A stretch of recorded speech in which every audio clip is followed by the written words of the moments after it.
जय मसीह छ। आज फेरि हाम्रो वचनको समय आइपुगेको छ। परमेश्वरलाई धन्यवाद भएको होस्। प्रकाशको पुस्तकबाट हामी फेरि पनि परमेश्वरको वचनलाई हेर्न गइराखेका छौँ। परमेश्वरलाई धन्यवाद भएको होस् जसले हामीलाई प्रकाशको पुस्तकबाट बोल्नलाई र तपाईहरु सुन्नलाई पनि जोश र जाँगर दिनुभएको छ। परमेश्वरको महिमा गर्दछौँ। आज परमेश्वरको वचनबाट हामी फेरि पनि प्रकाशको पुस्तकको 12 अध्यायमा नै हामी जाँदैछौँ। 12 अध्यायको आजको एपिसोड रहेको छ 57 अनि यो 57 एपिसोडमा हामीले हेर्नेछौँ कि 12 अध्यायमा 7 देखि हामी उता हेर्नेछौँ। 7 देखि तल 12 पदसम्मको बारेमा हामी हेर्नेछौँ। यहाँ हिजो अस्ति भनिसकेको अनुसार यो स्वर्गमा हुने लडाईँको बारेमा भनिएको छ। स्वर्गमा कस्तो प्रकारको लडाईँ हुँदछ भन्ने बारेमा यहाँनिर व्याख्या गरिएको छ र त्यसैले गर्दा हामी 7 देखि नै हेर्नेछौँ। 7 मा यसरी लेखिएको छ 7 पदमा, अनि स्वर्गमा लडाईँ भयो। मिखाएल यानी कि माइकल, मिखाएल र तिनका दूतहरूले त्यस अजिङ्गरसँग युद्ध गरे। अजिङ्गर र त्यसका दूतहरूले पनि युद्ध गरे। हामीले योभन्दा अगाडिका पदहरूमा भनेका थियौँ कि एउटा त्यो स्त्री उसले बालक जन्माउन लागेकी ती स्वर्गमा र बालक जन्मिने बित्तिकै खाइहालौँ भनेर मुख गरेर त्यो स्त्रीको छेउमा उभिराखेको थियो। त्यसको बारेमा पनि हामीले बतायौँ त्यो अजिङ्गर थियो वास्तवमा। अनि त्यो बालक जन्मिने बित्तिकै स्वर्गमा लगियो। अनि त्यो अजिङ्गर जसलाई शैतान भनिन्छ उसले खान पाएन। अनि त्यसपछि आएर उसलाई स्वर्गमा लगिसकेपछि अनि त्यसपछि आएर त्यो शैतान त्यो अजिङ्गरले के गर्न लाग्यो त भन्दाखेरि स्वर्गमै लडाईँ गर्न सुरु गर्यो।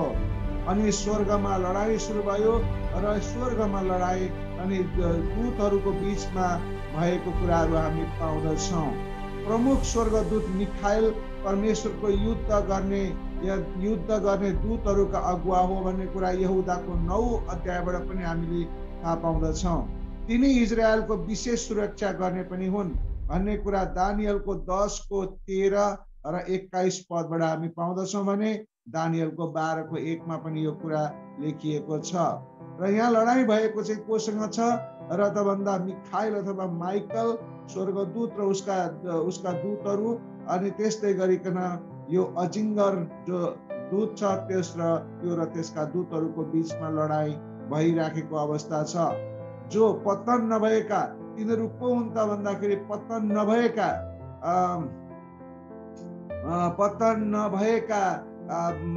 स्वर्गदूतहरू हुन् भनेर भनिएको छ। कसलाई त भन्दाखेरि माइकललाई। र स्वर्गदूतमा उच्च श्रेणीमा पर्ने यी माइकल हुन्। यूहन्नाले यहाँ मिखाएल अथवा माइकललाई शैतान र त्यसका दूतहरूसँग युद्ध गरेको देखेका छन्। र शैतान धेरै पहिले परमेश्वरको सिंहासनको उच्च स्थानबाट पतन भएर फालिए तापनि अहिले त्यो त्यसका दूतहरूका साथ आकाशमा देवको रूपमा र अन्धकारको सांसारिक शासकको रूपमा कार्य गर्दैछ। जो आकाशमा स्वतन्त्रतापूर्वक डुलिरहन्छन् र संसारका राजा र राज्यहरूमा काम गर्दछन् भन्ने कुराहरू एफिसीको 2:2 स्पष्ट गर्दछ। त्यस्तै एफिसीको 6:12 पनि यो कुरालाई प्रष्ट पारेर बताएको छ। शैतान बारम्बार दोष लगाउने रूपमा परमेश्वरको सामुन्य उपस्थिति हुन्छ भन्ने कुरा अयुबको 1:6 देखि 12 र अयुबको 2:1 देखि 7 ले स्पष्ट गरेको छ। प्रधान पुजारी जुन यहोशूको विरुद्ध पनि शैतान परमेश्वरको सामुन्ने गएको थियो भन्ने कुराहरू जकरियाको 3:1 पद र 2 पदबाट स्पष्ट हुँदछ।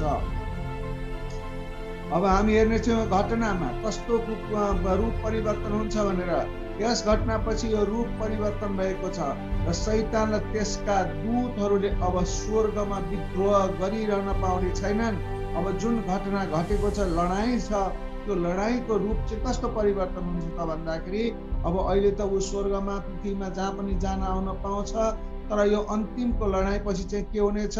ऊ स्वर्गमा जान पाउने छैन, उसलाई विद्रोह गरिरहन पाउने छैन, उसलाई धेरै सबै कुराहरूमा लगभग उसलाई बन्देज लगाउनु हुनेछ परमेश्वरले।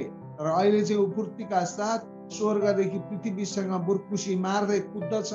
तर अब यो पछि जुन लडाईँ हुनेवाला छ महासङ्कट कालमा भविष्यमा, त्यसपछि चाहिँ उसलाई बन्देज लगाइनेछ। सर्वोच्च स्वर्ग त परम प्रभुकै हो नि भन्ने कुराहरू भजन सङ्ग्रहको 115 को 16ले पनि बताएको छ। लामो समयदेखि शैतानलाई मानिसलाई परीक्षा गर्नलाई परमेश्वरले उसलाई प्रवेश निषेध गर्नुभएको थिएन। तर अब यस युद्धपछि चाहिँ निष्कासन गरिनेछ र यस युद्ध सम्भवतः तब सुरु हुन्छ जब परमेश्वर र उहाँका दूतहरू स्वर्गबाट आकाश मण्डलमा दोस्रो स्वर्गसम्ममा आएर न्याय स्थापना गर्न आउँदछन्। अनि जसको देव अहिले शैतान छ। पहिले प्रधान स्वर्गदूत के थियो? दानियल कहाँ आउन लाग्दा पनि फारसका राजकुमार द्वारा अवरुद्ध गरिएको थियो भनेर भनिएको कुरा के भनेदेखि दानियलको 10 को 12, 13 र 20 मा पाइँदछ। जुन प्रकारले प्रधान स्वर्गदूत दानियलकामा आउन लाग्दाखेरि अनि उसलाई फारसका राजकुमार यानी कि यही चाहिँ के भनेदेखि अजिङ्गरको प्रतिनिधि फारसका राजकुमारले रोकेको कुराहरू हामी पाउँदछौँ। तर अब शैतानका सम्पूर्ण हात हतियारहरू अवरुद्ध हुनेछन्, हात हतियारहरू समाप्त हुनेछन्, सबैको अन्त हुनेछ। सबै खाले शैतानका हात हतियारहरू नष्ट गरिनेछ, उसलाई हात हतियार विहीन बनाइनेछ र शैतान र त्यसका दूतहरू सधैँको लागि के हुनेछन् त भन्दाखेरि समाप्त हुनेछन्।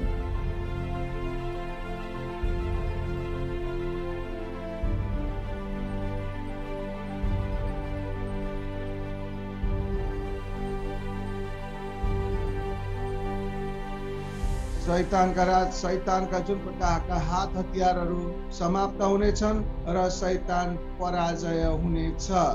अनि यो प्रकारले हामीले हेर्यौं भने मिखाएलको बारेमा हामी हेर्दैछौँ। मिखाएल अथवा माइकल भनेको को त भन्दाखेरि प्रधान राजकुमारहरू मध्ये एक हो। प्रधान राजकुमारहरू मध्ये एक भनेको कुरा दानियलको 10 को 13 मा बताउँदछ। अनि प्रधान स्वर्गदूत हो भन्ने कुराहरू यूहन्नाको 1:9ले बताउँदछ। त्यस्तै गरी 1 थेसलोनिको 4 को 16ले पनि यसलाई पुष्टि गरेको छ। दानियलको राजकुमार अथवा भनौँ दानियलको 10 को 21 मा भनिएको छ त्यहाँ मिखाएल अथवा माइकललाई राजकुमार भनिएको छ। अनि त्यस्तै गरिकन इजरायलको निम्ति युद्ध गर्ने युद्धकर्ताको मुख्य नाम छ दानियल, के भन्छ माइकल।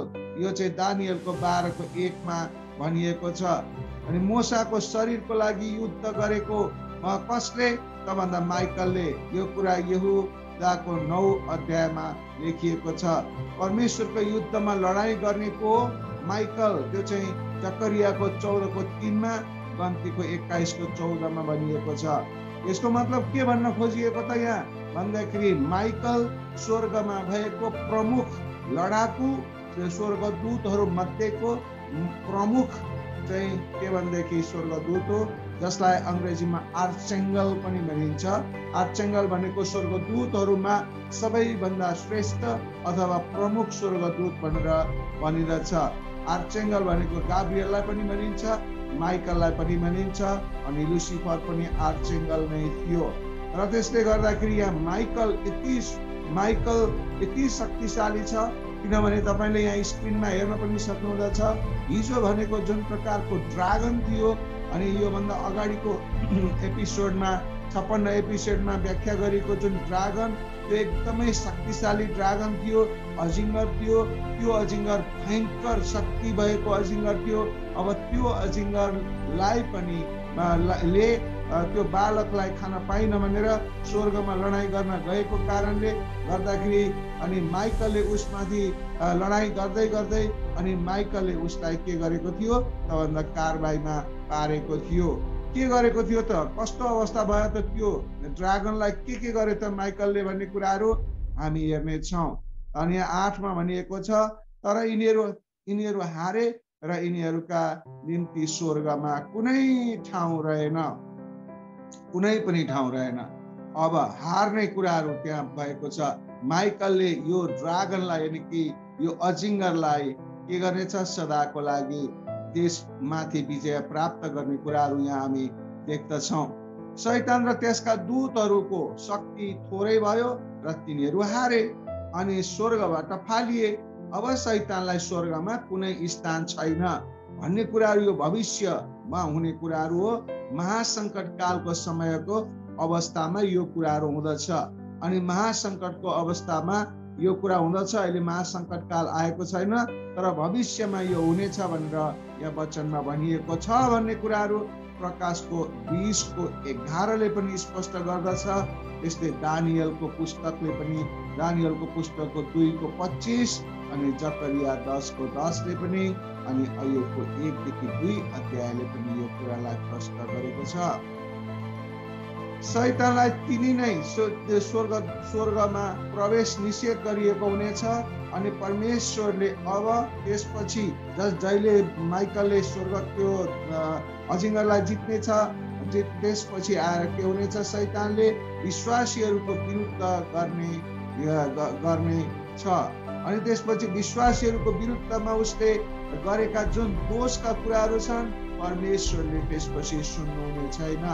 यहाँ स्वर्गीय युद्ध कुन प्रकारको हुनेछ भन्ने थाहा छैन, किनभने स्वर्गमा कुन कुन हतियार प्रयोग गरेर लडाइँ हुन्छ भन्ने कुरो हामीलाई थाहा छैन, यहाँ स्पष्ट पनि गरिएको छैन। तर त्यो स्वर्गमा लडाइँ चाहिँ हुनेछ अनि हानाहान हुनेछ अथवा कस्तो किसिमको हानाहान हो, त्यहाँ बन्दुक गोला बारुद केही पनि हुँदैन होला, किनभने त्यहाँको लडाइँ छुट्टै प्रकारको हो। किनकि हामीले यो प्रकारको सांसारिक हतियार जस्तो त्यहाँ हुँदैन, त्यहाँ छुट्टै प्रकारको उपकरण अथवा डिभाइसहरूले त्यहाँ के गरेको हुन्छ? लडाइँ गरेको हुनेछ। यसरी लेखिएको छ दानियलको पुस्तकको 8:9 र 10मा के लेखिएको छ भने, तिनीहरू मध्येबाट अर्को एउटा सिंह आयो जो सानैबाट सुरु भयो तर दक्षिणतिर र पूर्वतिर र सुन्दर भूमितिर शक्तिशाली हुँदै बढ्दै गयो। स्वर्गको सेनाहरूसम्म नपुगुन्जेल त्यो बढ्दै गयो। त्यसले केही ताराका दलहरूलाई पृथ्वीमा खसाल्यो र तीमाथि खुट्टाले कुल्चियो। यहाँनिर के भन्न खोजिएको छ त भन्दा यो शैतान स्वर्गसम्म लडाइँ गर्नको लागि जानेछ, अगाडि अगाडि बढ्नेछ, सानो भएर जानेछ, माथि हुँदै हुँदै ठुलो हुँदै जानेछ र त्यहाँ निकै नै उसले नोक्सान पनि गर्नेछ अनि उसको नोक्सान त्यहाँ पृथ्वीमा निकै हुनेछ। तर पनि ती नोक्सानहरू केही होइनन्, तर पनि पछि गएर शैतानलाई नै के गर्नेछ? समाप्त गरिनेछ।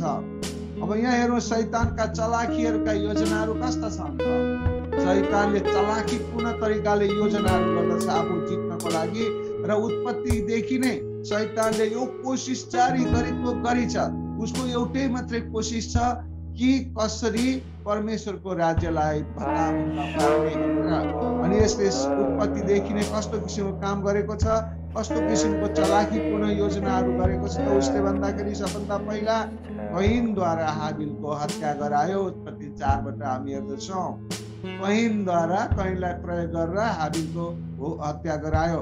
त्यसैले हिजोको एपिसोडमा भनिएको छ कहीन शैतानको थियो, शैतानको तर्फबाट, हाबिलको चाहिँ को थियो तबभन्दा परमेश्वरको तर्फबाट। अनि आदमको वंशमा के गर्यो त? शैतानले त्यति मात्रै गरेर पुगेन, आदमको वंशमा भ्रष्टता ल्याइदियो। भ्रष्टता ल्याइदियो भन्ने कुरा उत्पत्ति 6 अध्यायबाट हामी देख्न सक्दछौँ। अनि त्यस्तै त्यतिले मात्रै पनि पुगेन उसलाई, अनि वो कोसिस गरिराखेको छ परमेश्वरको विरुद्धमा। कसरी त भन्दा अब्राहमको सन्तान, जुन अब्राहमको सन्तान छ, अब्राहमको सन्तानमा पनि उसले के गर्यो त भन्दा 12 अध्याय र 20 अध्यायमा हामीले हेर्यौँ भनेदेखि के गरेको छ त अब्राहमको सन्तानमा पनि उसले के गरेको छ? लुछाचुरी ल्याइदिएको छ, जसले गर्दा परमेश्वरको योजना भत्ताभङ्ग गर्ने उसलाई कोसिस गरेको छ। तर परमेश्वरले त्यहाँबाट पनि उसलाई सफल हुन दिनु भएन। त्यस्तै गरिकन अझ क्रोधित भएर शैतानले के गरेको छ त भन्दाखेरि उत्पत्तिको पुस्तकको 50 अध्यायमा हामी हेर्यौँ भने अनिकालका कुराहरू छन्। हो अनि काल ल्याएर फेरि पनि परमेश्वरका मानिसहरूलाई दुःख दिएर शैतानिक राज्य गर्ने कामहरू पनि गरेको छ, तैपनि त्यहाँ पनि ऊ सफल हुन सकेन। पुरुषहरूलाई के गरेको छ? विनाश गराएको छ। अनि चाहिँ पुरुष वंशको मानिसहरूलाई विनाश गराएछ।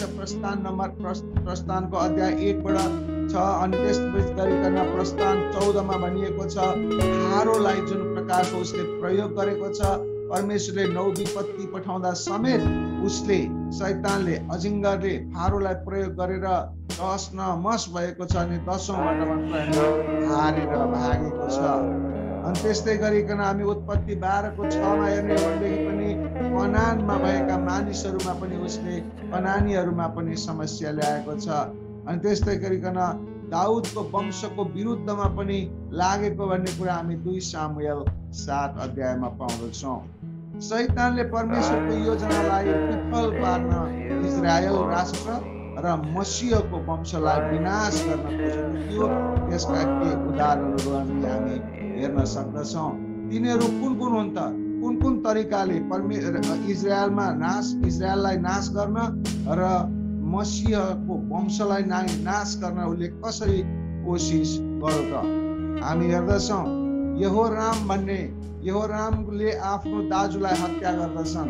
किन हत्या गर्दछन् त भन्दाखेरि यो चाहिँ हामीले 2 राजा 11को 1देखि 3, 2 इतिहास 22मा पाउँदछौँ कि अरबीहरूले हिजकियालाई सबैलाई मारेको कुराहरू हामी देख्दछौँ। अनि हिजकिया राजालाई हमला गरेको कुराहरू हामी देख्दछौँ। यशाया अगमवक्ताको 36 र 38मा हामी हेर्दछौँ। अनि यो कुरा यहाँ चाहिँ के भन्छ भने हिजकिया राजालाई तहस नहस गर्न खोजेको अनि उसको मृत्युसम्म हुने कुराहरू त्यहाँ थियो र त परमेश्वरले त्यहाँ पनि विजय हासिल गर्नुभएको छ। अनि त्यस्तै गरिकन यहोयाकिन भन्ने लाई पनि श्रापमा परेको छ। अनि त्यो यतिसम्म कि उसले कन्या मरियम सम्म पनि उसले आक्रमण गर्न खोजेको थियो भन्ने कुराहरू यर्मियाको 22को 30मा हामी पाउँदछौँ।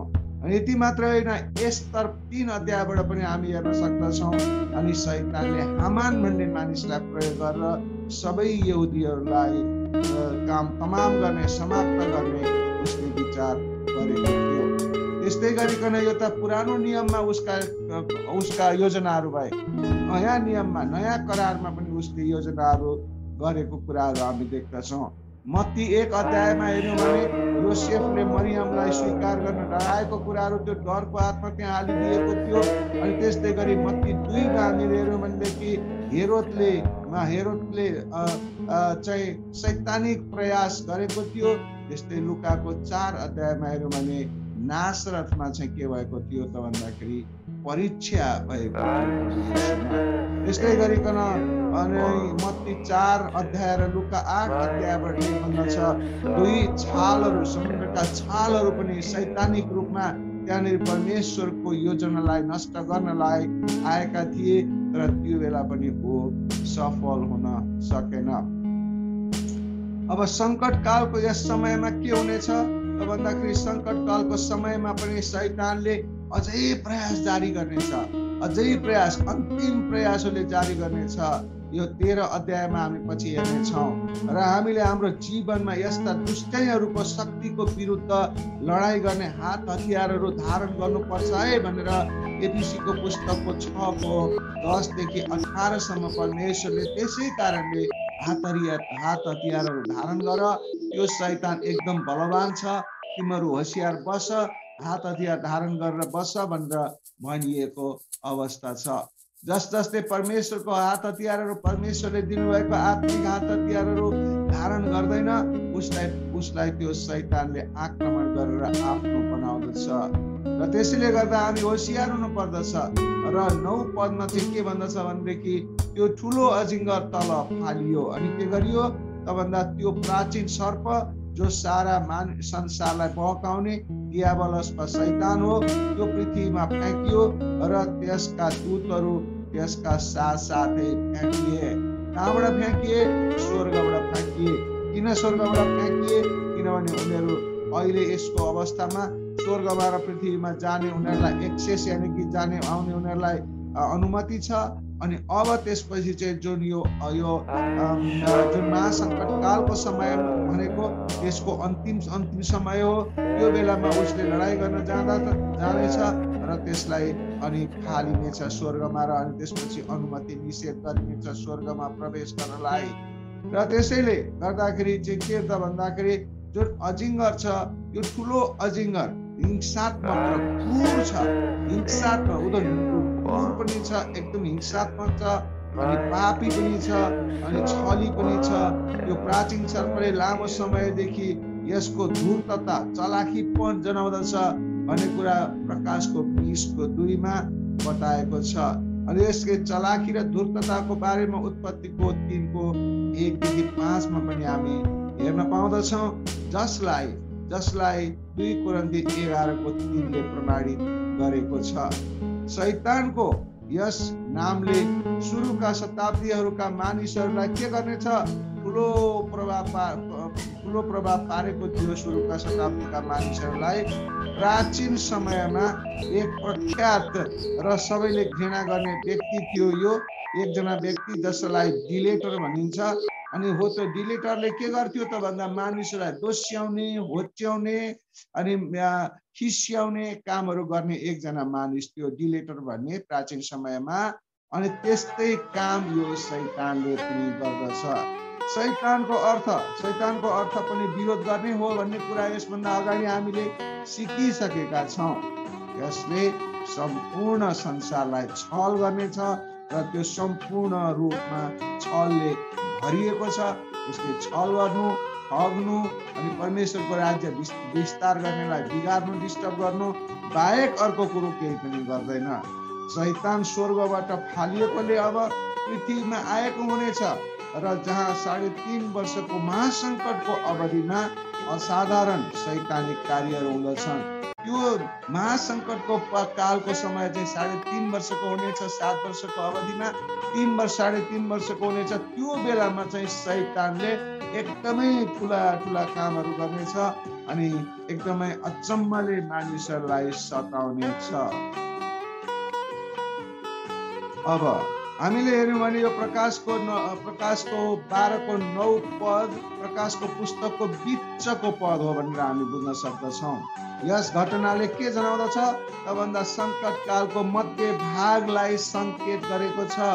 सङ्कट कालको मध्य भागलाई यानि कि महासङ्कट काल सुरु भएको अवस्था छ। अनि यस समयमा के गरिएको छ? 2 साक्षीहरू स्वर्गमा उठाएर लगिएको हुनेछ। पशुद्वारा मन्दिरहरू अपवित्र बनाउने छ अनि इजरायलीहरूलाई उजाड स्थानमा भाग्नुपर्ने अवस्था आउनेछ। शैतानलाई स्वर्गबाट फालिएको घटनाहरू सुनिनेछ। यही सङ्कट कालको मध्यमा हुने घटनाहरू हुन् जसलाई महासङ्कट कालको सुरुवात पनि भनिनेछ। यहाँ शैतान सम्पूर्ण संसारलाई झुक्क्याउने वा बहकाउने कुरालाई जोड दिइनेछ र शिक्षित, अशिक्षित, राजा र दरिद्र, पुरुष, स्त्री, यहुदी, अन्य जाति, बलियो, कमजोर, जवान, वृद्ध, काला, सेता अनि त्यसपछि आएर होचा, अग्ला सम्पूर्ण मानिसहरूलाई यसले के गर्नेछ? छलमा लपेटिनेछ। आफ्नो छलको बलले उसको राज्य मुनि ल्याउनेछ। संसारका दार्शनिकहरू र विचारहरू, व्यावहारिकतावादीहरू, आदर्शवादीहरू, नैतिक नोस्ट्रिकवादीहरू, सुखभोगीहरू, नियतिवादीहरू, भौतिकवादीहरू अनि त्यस्तै पराभौतिकवादीहरू, अस्तित्ववादीहरू अनि त्यस्तै गरिकन यस्ता प्रकारका जुन फिलोसफरहरू, वैज्ञानिकहरू जस्ता सम्पूर्ण विचारहरू मानिसबाट सुरु भएका हुन् र जसको परमेश्वरमा कुनै अर्थ छैन भन्ने कुराहरू हामीले बुझ्न जरुरी छ। जसले परमेश्वरलाई महत्त्व दिँदैन र तिनीहरू सबै के हुन् त? शैतानिक हुन् भन्ने कुराहरू बाइबलले बताएको छ। यस्ता सांसारिक विचारहरूमा केही हदसम्म परमेश्वरको वचन पनि मिसिएको हुँदछ र के परमेश्वरले साँच्चै यस्तो भन्नुभएको हो भन्ने तर्कहरू गर्दछन् मानिसहरू। यस्तै कुराले हब्बा छलिएकी थिइन् भन्ने कुरा हामीले भुल्न हुँदैन। अनि यस्तै कुराले गर्दाखेरि ती मानिसहरू जो वैज्ञानिक छन्, जो दार्शनिक छन्, तिनीहरूलाई पनि छल्नेछ। अनि यस्तै कुराले गर्दा शैतानले संसारलाई बहकाउनेछ, अहिलेसम्म नि बहकाएको छ र परमेश्वरको वचनलाई उसले निरर्थक तुल्याएको छ। तर कसरी शैतानले सारा संसारलाई बहकाउन सक्यो? आजको यो पनि सोचनीय विषय रहेको छ। कसरी शैतानले सारा संसारलाई बहकाउन सक्छ? कसरी अहिले बहकाइराखेको छ? कसरी पछि बहकाउने छ? के हो त त्यो शैतानको क्लु, अथवा के हो त त्यो शैतानले मानिसहरूलाई बहकाउने तरिका के, कुन कमजोरीबाट गरिरहेको छ? सर्वप्रथम सर्वप्रथम हामीले बुझ्न जरुरी छ कि साधारण रूपमा परमेश्वरको अस्तित्वको विषयमा यसले शैतानले इन्कार गर्न लगाउनेछ मानिसहरूलाई। अस्तित्व छैन परमेश्वरको अनि भनेर उसले त्यही कुरामा उसले फोकस गर्नेछ। उसको सृष्टि, उहाँको सृष्टि जुन परमेश्वरको सृष्टि छ, शक्ति छ, काम र वचनलाई इन्कार गरी विभिन्न दार्शनिक र मानव विचारहरूलाई प्राथमिकता दिनको लागि मानिसहरूलाई उसले प्रोत्साहित गर्दछ, इन्स्पायर गर्दछ अनि त्यो प्रकारले उसको हृदयमा, मानिसहरूको हृदयमा बोल्दछ। मानिसहरू जसले यिनै दार्शनिक कुराहरूमा रहेर, वैज्ञानिकका कुराहरूमा रहेर, यिनै कुराहरूमा रहेर परमेश्वरको अस्तित्वलाई इन्कार गर्ने मानिसहरू हुनेछन्। अनि परमेश्वरको सृष्टि, शक्ति, काम र वचनलाई इन्कार गरी मानिसहरू अनि परमेश्वरलाई वास्ता गर्दैनन् भने त्यस्ता मानिसहरूलाई परमेश्वरले त्यही अजिङ्गरको चेलाको रूपमा प्रयोग गर्नुहुनेछ। किनभने त्यो अजिङ्गरले प्राचीन समयदेखि अहिलेसम्म नै त्यो अजिङ्गरले के गरिराखेको अवस्था छ त भन्दाखेरि परमेश्वरको राज्य विस्तारमा ब्रेक लगाउने, परमेश्वरको योजनालाई भाँड्ने, परमेश्वरका मानिसहरूलाई तहस नहस गर्ने अनि सबैलाई स्वर्ग जानबाट रोक्ने र परमेश्वरको स्वर्गलाई पनि तहस नहस गर्ने कोसिस गरिरहेको छ। त्यसैले आजको वचनबाट हामीले यो कुरा बुझ्दछौँ कि परमेश्वरमा हामी सदा सर्वदा लागिरहनु पर्दछ। परमेश्वरमा नै हामी सदा सर्वदा के गर्नुपर्छ त भन्दाखेरि परमेश्वरमा हामी समर्पित भइरहनु पर्दछ। यदि हामी परमेश्वरमा आज्ञाकारी भएनौँ भने, परमेश्वरमा आज्ञाकारी नभएर वैज्ञानिकहरूमा को आइडियातिर, दार्शनिकतिर, दर्शनतिर, मानिसहरूको भनाइतिर लाग्यो भनेदेखि हामी परमेश्वरबाट टाढा हुँदछौँ।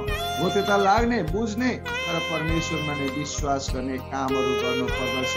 त्यसैले गर्दा आज हामीले यो वचनबाट बुझ्ने कुराहरू चाहिँ के छ भने परमेश्वरको सृष्टि, परमेश्वरको शक्ति, परमेश्वरको काम र वचनलाई इन्कार नगरी स्वीकार गरेर, विश्वास गरेर समर्पणताको जीवन जिउनु आवश्यक छ भन्ने कुराहरू आजको वचनबाट हामीले सिक्न सक्दछौँ। हुन्छ, आजको वचनको लागि सबैलाई धन्यवाद दिन्छु। सबैजनाले ध्यान दिएर सुन्नुभएको छ।